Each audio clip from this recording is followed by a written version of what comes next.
The beginning of this season has been a huge disappointment for the Mercedes team. It seemed that the third year under the current technical regulations would be much more successful. Mercedes changed its technical director, abandoned the zero pods concept, and built a practically entirely new car. The tests in Bahrain were promising, with drivers giving positive feedback about the W15, which was much more stable than its predecessors.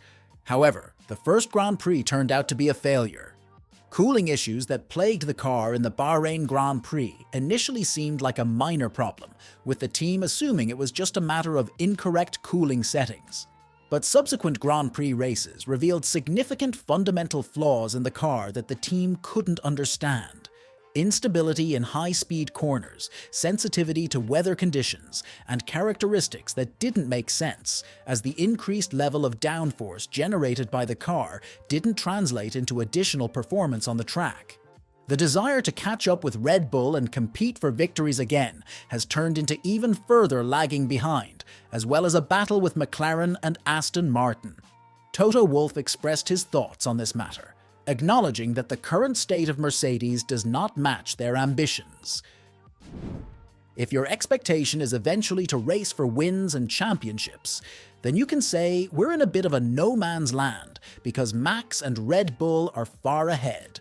We are in this bunch, but it's not satisfying for either team that is fighting for P2, P3, or P4. I've always said that if I was to look from a pure sporting point of view, it is P1 what matters, and not P2, P3, P4. But this is a reality that we are facing at the moment, and we're trying to do the best out of this new reality. That is to beat our direct competitors, whilst acknowledging that somebody is just doing a better job and setting a benchmark that we eventually need to set ourselves again on whether we're able to win races this year, and I wouldn't want to let that ambition go. The worsening performance compared to other teams puts Mercedes in a dilemma, whether to focus on the current generation of cars or to start work on the 2026 car as early as possible.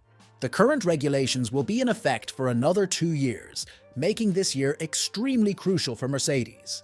If they manage to build a stable car that serves as a good foundation for further improvements, then they would have a real chance to compete for victories in 2025. However, if Mercedes fails to address the problems with their car this season, investing significant efforts into 2025 wouldn't make sense, as they definitely won't catch up to Red Bull in just one season. Therefore, there's a scenario where Mercedes may decide not to exhaust endless resources on the current regulations and instead focus on 2026, although Toto Wolff currently rejects such an option. We are Mercedes. We cannot completely abandon the current regulations and continue to perform at the level we are at the moment. That's not the ambition of the brand, nor our own and our partners. So no, I think you've got to continue to push, continue to form your understanding. But eventually, when the FIA comes up with some kind of form of regulations, we, like all the other teams, will be starting to look at it, and probably more on the earlier side. Such words from Toto Wolff are expected. The team principal cannot say that they are focusing on the next regulations, and we shouldn't expect victories from them in the next 2 years. However, if Mercedes fails to make significant progress by the end of the season, they will have no choice but to limit the development of current regulation cars and focus their main efforts on 2026.